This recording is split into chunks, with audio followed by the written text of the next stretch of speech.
Okay so hey everyone, back to Infinity Career Coaching Institute. कैसे हो आप सभी लोग? मैं यहाँ पे उम्मीद करूँगा आपसे बहुत ही ज़्यादा अच्छे होगे और घर में रहते हुए अपनी पढ़ाई को बहुत अच्छी तरह से कर रहे होगे। ओके, तो आज हम करने वाले हैं क्लास 12 कॉमर्स का बिजनेस स्टडीज़ का chapter number 1 which is nature and significance of management. इस चैप्टर में हम पहले सबसे पहले ये देखेंगे मैनेजमेंट क्या है, क्या चीज़ है। तो देखो, सबसे पहले बात आती है मैनेजमेंट क्या है। मैनेजमेंट एक स्किल है जिसके जरिए हम अपने गोल्स को इफेक्टिवली एंड एफिशिएंटली अचीव कर सकते हैं। क्या कर सकते हैं? गोल्स को अचीव कर सकते हैं इजीली, कुछ ऐसी प्रोसेस लगाकर, ऐसे फंक्शन लगाकर।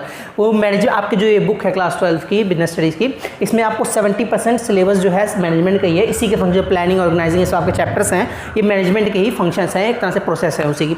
बाकी मार्केटिंग, कंज्यूमर प्रोडक्शन अलग चीज़ें हैं, वो बाद में देखेंगे। ये आपकी बुक जो है 70% मैनेजमेंट पे ही बेस है। इसी बात करते हैं मैनेजमेंट स्किल्स को। देखो, पहली बात तो रटा नहीं जाता है, उसको प्रैक्टिकली करना पड़ता है, तभी आपको मैनेजमेंट आएगी। यही एक रीज़न है कि एक MBA है, एक MBA पोस्ट ग्रेजुएट है, उसका एक सेम ईयर में दो MBA निकल रहे हैं। एक का पैकेज निकल रहा है 40 लाख का, एक का पैकेज लग रहा है 2 लाख का। दोनों में रीज़न क्या है? उनकी मैनेजमेंट एंड कम्युनिकेशन स्किल्स। एक की स्किल्स स्ट्रॉन्ग है, क्या है इसकी स्किल्स स्ट्रॉन्ग है, और इसकी स्किल्स वीक है। ओके और नॉट? तो इसीलिए इसने प्रैक्टिकल नहीं किया, इसने प्रैक्टिकल। तो हमें स्किल्स को थोड़ा सा, मैनेजमेंट को प्रैक्टिकली हम थोड़ा सा यहाँ पे लेके चलते हुए देखेंगे, प्रैक्टिकल लाइफ से उसको जोड़ेंगे, थोड़े कुछ एग्जांपल लेंगे, केस स्टडी लेंगे, ताकि हमको ईजिली सब समझ आ सके। ओके, तो स्लोली चलेंगे। सबसे पहले बात करते हैं मैनेजमेंट क्या है, क्यों ज़रूरी है। देखो भाई साहब, मैनेजमेंट तो सबसे पहले एक प्रोसेस है जिसमें हम प्लानिंग करते हैं, ऑर्गेनाइजिंग करते हैं, स्टाफिंग करते हैं, कंट्रोलिंग करते हैं, डायरेक्टिंग करते हैं। ये वर्ड से आपको भी घबराने की जरूरत नहीं है, स्लोली करके आपको समझ आएंगे। मान लो एक बच्चा है प्यारा सा, नन्हा सा, प्यारा सा, ये बच्चा है नन्हा सा, प्यारा सा, पता नहीं ये कौन है, बच्चा है, पर इसको टीवी भी देखना है, ठीक है, इसको मोबाइल फ़ोन भी चलाना है। ये मोबाइल है तुम लोगों का, जैसे मर्जी अब मोबाइल है, इसको मोबाइल फ़ोन भी चलाना है, इसको बर्गर भी खाना है, इसको पढ़ना भी है, अच्छा बच्चा है, इसको पढ़ना भी है, इसको बाबू सोना पिकाचू से बातें भी करनी है, ठीक है। पर अब ये बच्चा सोचता है कि बस सर स्कूल से तो आया, मैं खाना पीना खाया, थोड़ा देर 2 घंटे खेलने गया, घर पे आया, बैठा, ओहो ये तो 10 बज गए, मेरे को पता नहीं लगा मेरा टाइम कहाँ गया। यानी कि इस बच्चे के पास मैनेजमेंट स्किल्स नहीं है, इसको मैनेजमेंट नहीं आती, अपना टाइम मैनेज करना इसको नहीं आता। वहीं दूसरी जगह पर एक और बच्चा है, वो टीवी भी देख लेता है, मोबाइल भी चला लेता है, पढ़ भी लेता है, दोस्तों के साथ घूम भी लेता है, खाना भी टाइम पे खाता है, होमवर्क भी रोज करता है, बाबू सोना पिकाचू से बातें भी कर लेता है। यानी कि क्या है, इस बच्चे के पास, दूसरे वाले के पास मैनेजमेंट स्किल है, उसको पता है कि उसको अपना टाइम किस तरह से यूटिलाइज करना है, अपने रिसोर्सेज को कंप्लीटली यूज करते हुए, कि वो हर राउंड में एक तरह से ऑलराउंडर बन सके। क्यों? ठीक है। इसलिए आप भी अगर अभी से प्रैक्टिस करोगे अपने टाइम को मैनेज करने की, तो आपको आगे चल के दिक्कतें नहीं आएंगी। वो जो पढ़ते हैं ना, लास्ट में पेपर आ जाते हैं 3 मंथ पहले, तो आप यूट्यूब पे जाके सर्च करते हो how to complete whole syllabus in 28 days, फिर वहाँ पे मिलते भी हैं 28 डेज से। क्यों? वो कराते 28 डेज में सिलेबस कंप्लीट। क्यों? क्योंकि एक मैनेजमेंट को लेके हुए वो चलते हुए, एक मैनेजमेंट को अप्लाई करते हुए चलते हैं एक प्रोसेस के साथ, जिसके साथ आपका सिलेबस 28 डेज में, 15 डेज में वो कंप्लीट करा देते हैं। अगर आप अभी से लेके चलोगे अपना एक प्लानिंग बनाकर, तो आपका सिलेबस बहुत जल्दी कंप्लीट होगा, रिविजन भी 3 टाइम्स हो जाएगी, 3 या 4-5 टाइम्स हो जाएगी, और अच्छे मार्क्स भी आएंगे। ओके, तो मैनेजमेंट है क्या? अपने गोल्स को इफेक्टिवली एंड एफिशिएंटली अचीव करने की एक प्रोसेस। अब बुक के हिसाब से चलते हैं। बुक के हिसाब से क्या लिखा हुआ है? Management is a process of getting things done with the aim of achieving goals effectively and efficiently. क्या है? क्या बोला उसने अभी? प्रोसेस है। और क्या बोला? इफेक्टिवली। ये कुछ वर्ड है ना, इफेक्टिवली, और क्या आया? एफिशिएंटली आया ना, एफिशिएंटली, इफेक्टिवली एंड एफिशिएंटली। इसको बाद में देखेंगे, पर पहली बात तो मैनेजमेंट अब बात कर रहे हैं, मैनेजमेंट, तो ये करता कौन है? इसको भाई साहब करते हैं हर जहाँ पे मैनेजमेंट जो है, वो पहली बात तो यूनिवर्सल फिनोमिना है। मैनेजमेंट एक यूनिवर्सल फॉर्मूला है। ये नॉन प्रॉफिट ऑर्गेनाइजेशन में, प्रॉफिट ऑर्गेनाइजेशन में, स्कूल में, कॉलेज में, हॉस्पिटल में, बिजनेस फर्म में, हर जगह पे अप्लाई होता है। आप भी अप्लाई कर सकते हो, मैं भी अप्लाई कर सकता हूँ, एक मैनेजर भी अप्लाई कर सकता है, कोई भी इसको अप्लाई कर सकता है। कोई रेस्ट्रिक्शन नहीं है इस पर कि इसको यही बंदा अप्लाई करेगा। ओके, तो पर इसको कंट्रोल कौन करते हैं? फर्म में अगर हम बात करें तो इसको करते हैं, मैनेजमेंट का काम करते हैं मैनेजर्स लोग। कौन? मैनेजर्स लोग।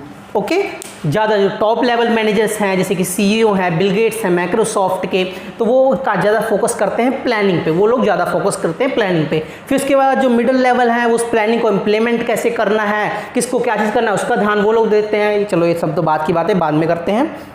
अब हाँ, हमें पता लग गया मैनेजमेंट भाई साहब मैनेजर करते हैं, इसीलिए एक मैनेजर की अच्छी खासी सैलरी होती है, वो कंपनी में अच्छी खासी पोजीशन होल्ड करके बैठा होता है और अच्छी खासी सैलरी भी ले रहा होता है, क्योंकि वो फर्म को एक ऐसी मैनेजमेंट प्रोवाइड करता है इसके जरिए वो एक अपनी जो उसका गोल है ईजिली अचीव कर पाएगी, अच्छी खासी शोहरत पे पहुंच पाएगी।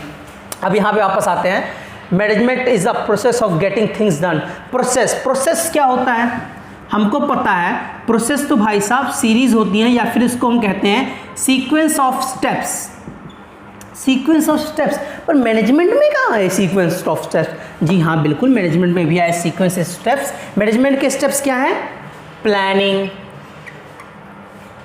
Planning, organising, staffing, directing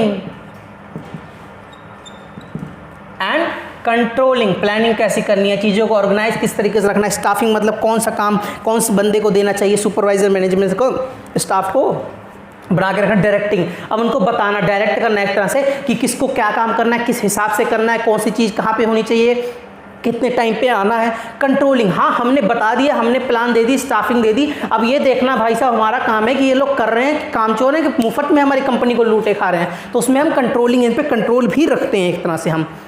okay, हमको प्रोसेस पता लगा, series of sequence of steps होती है, और मैनेजमेंट एक सीक्वेंस ऑफ स्टेप्स है क्योंकि ये फंक्शन को परफॉर्म करती है अपने वेरियस, ठीक है, ये 5 इसके फंक्शंस हैं। उसके बाद आता है इफेक्टिवली। इफेक्टिवली में आता है भाई साहब काम टाइम पे करके देना। मान लो मेरे को इंस्टीट्यूट के डायरेक्टर धर्मेंद्र जी ने कहा कि सर मंडे तक आपको सिलेबस कंप्लीट कराना है, मैंने मंडे तक सिलेबस कंप्लीट करा दिया, तो फिर मैं क्या हूँ? मैं इफेक्टिव हूँ। ओके, मैं इफेक्टिव हूँ कि नहीं? मैं इफेक्टिव हूँ।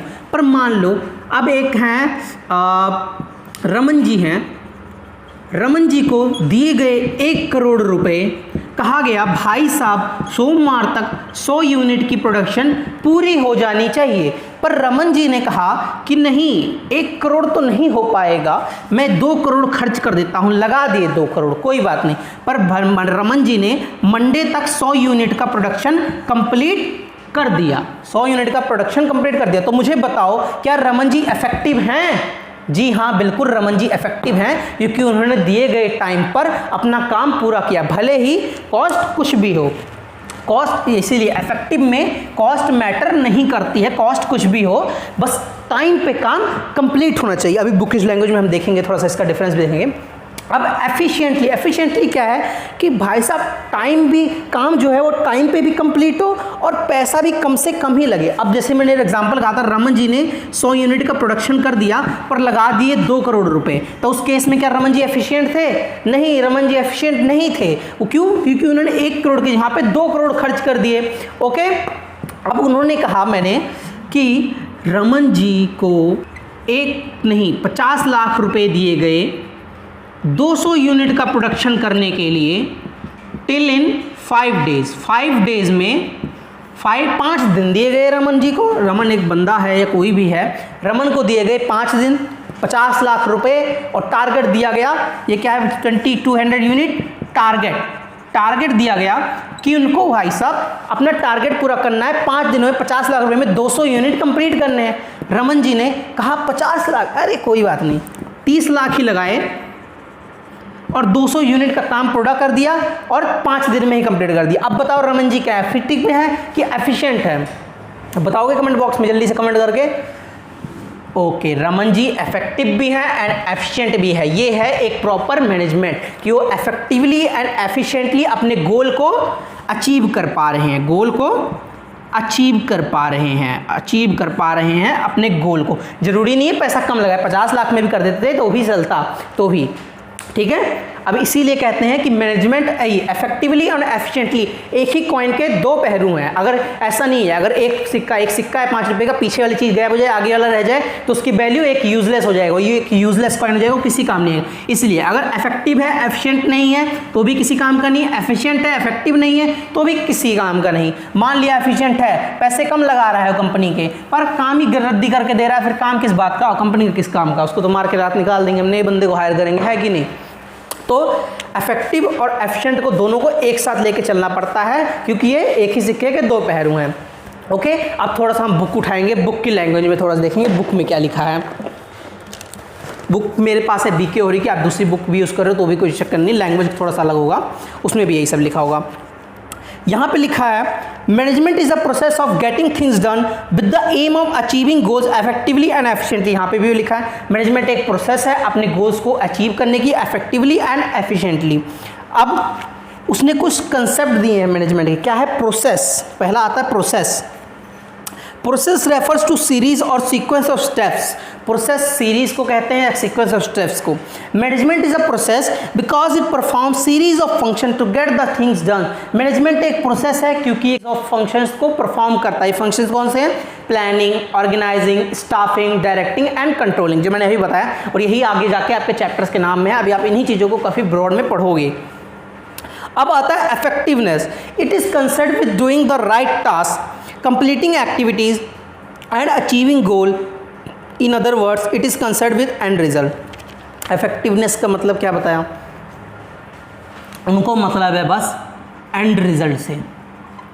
जितना काम दिया तुमको, जितना टाइम दिया उतने टाइम में करके दो, नहीं बस हमको तुमसे कुछ नहीं चाहिए, तुम जो मर्जी करो। ओके, कहने का मतलब यही था कि उनसे हमने यही कहना था कि अपना काम तुम टाइम पे करके दो, एंड रिजल्ट उनको क्या कर दो? एंड रिजल्ट प्रोवाइड करो।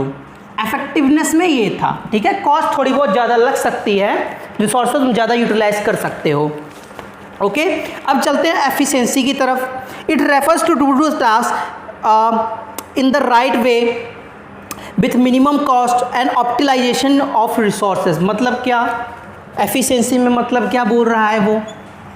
कि एंड रिजल्ट तो प्रोवाइड करना ही है। एफिशिएंट में क्या बोल रहा है वो? एफिशिएंसी में कि एंड रिजल्ट प्रोवाइड करना है, बट मिनिमम कॉस्ट, थोड़ी सी कंजूसी दिखाओ। मिनिमम कॉस्ट, थोड़ी सी क्या कंजूसी दिखाओ, थोड़ी सी उनको कंजूसी दिखाओ। ऑप्टिमम रिसोर्सेज को पूरी तरह से यूटिलाइज करो, हर एक रिसोर्स को फिजिकली या फाइनेंशियली यूटिलाइज करके, ह्यूमन रिसोर्स को भी चाहे, उनको एंड रिजल्ट प्रोवाइड करो। इसमें थोड़ा सा कॉस्ट एनालिसिस के ऊपर ध्यान दिया जाता है। ओके, आई होप थोड़ा सा आपको क्लियर हुआ होगा।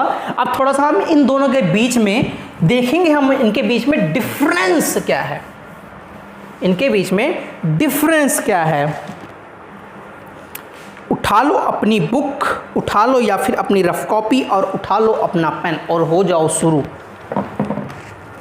मीनिंग अभी बात करके हटे। It refers to completing the task on time no matter what is the cost. Effectiveness में क्या था?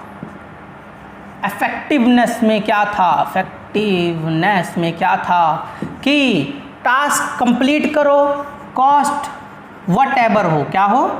What ever. वट एवर मतलब कुछ भी, ठीक है। कॉस्ट कुछ भी हो, बस टास्क को कंप्लीट करो। अब एफिशिएंसी में क्या आ जाएगा? एफिशिएंट कहते हैं इसको, एफिशिएंटली या एफिशिएंस, कि इसमें क्या आ जाएगा? कॉस्ट, काम को कंप्लीट करो पर मिनिमम, थोड़ी सी कॉस्ट को ध्यान में रखते हुए क्या करो? इसको मिनिमम, कम से कम लगाने की कोशिश करो, मिनिमम। क्योंकि पैसा कम लगेगा तभी तो रिसोर्सेज सही से यूटिलाइज हो पाएंगे, है कि नहीं। जितने ज़्यादा रिसोर्सेज यूटिलाइज होंगे हमको तो उतना ही फायदा है भाई, जितने सस्ते में काम, अच्छा काम मिल जाए। ओके, डेफिनेशन है it refers to completing the task with minimum cost, optimum utilisation of resources and in cost effective manner. Cost effective manner में अपने काम को कंप्लीट करके देना। इधर है टू अचीव सॉरी, इनका ऑब्जेक्टिव होता है to achieve end result, end result provide करना, बस कुछ भी हो जाए एंड रिजल्ट आने। इनका होता है to conduct cost benefit analysis, कि कॉस्ट हमारा कम से कम लगे, हमारा पैसा कम से कम बचे, हमको प्रॉफिट हो। इनका भाई साहब मेन कंसीडरेशन होता है एंड रिजल्ट। मेन कंसीडरेशन इनका क्या है? And result. इनका मेन कंसीडरेशन है कॉस्ट। इनका मेन कंसीडरेशन है क्या? कॉस्ट। ओके, तो हम इनके बीच में हमने डेफिनेशन देख ली, मैनेजर्स कैसे काम करते हैं ये देख लिया। कैरेक्टरिस्टिक्स या फिर जिसे हम कहते हैं फीचर्स ऑफ मैनेजमेंट क्या है, इसे करते हैं हम थोड़ा सा बच्चा लोग रेज और देखते हैं फीचर्स ऑफ मैनेजमेंट या फिर जिसे हम कहते हैं कैरेक्टरिस्टिक्स ऑफ मैनेजमेंट। थोड़ी सी यार ये माइक का मेरे को दिक्कत आता है। फीचर्स क्या है? Features of management.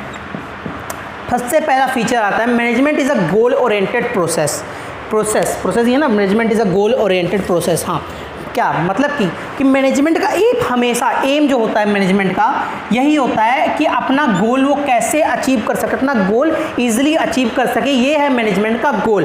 इफेक्टिवली और एफिशिएंटली तो करना ही करना है, तो पहले अपने गोल को अचीव करना है। तो इसलिए कहा गया management is a goal oriented process, कि मैनेजमेंट की प्रोसेस जो भी हैं सिर्फ इसीलिए बनाई गई हैं कि बंदा कैसे अपनी गोल्स को अचीव कर सके। कोई एक इंडिविजुअल या कोई फर्म या कोई भी एक संस्था है वो अपने गोल्स को कैसे अचीव कर सके, इसलिए कहा गया management is a goal oriented process. Management की जितनी भी एक्टिविटीज़ हैं ये सब अपने गोल्स को अचीव करने के लिए ही बनाई गई। प्लानिंग हो गया या फिर ऑर्गेनाइजिंग हो गया या स्टाफिंग हो गया, चाहे डायरेक्टिंग हुआ या फिर चाहे कंट्रोलिंग हुआ, ये सब प्रोसेस इसीलिए बनाई गई हैं ताकि हम अपने गोल्स को अचीव कर सकें।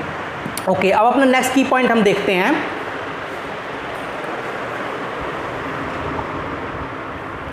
अपना नेक्स्ट की पॉइंट है हमारा मैनेजमेंट इज परवेसिव।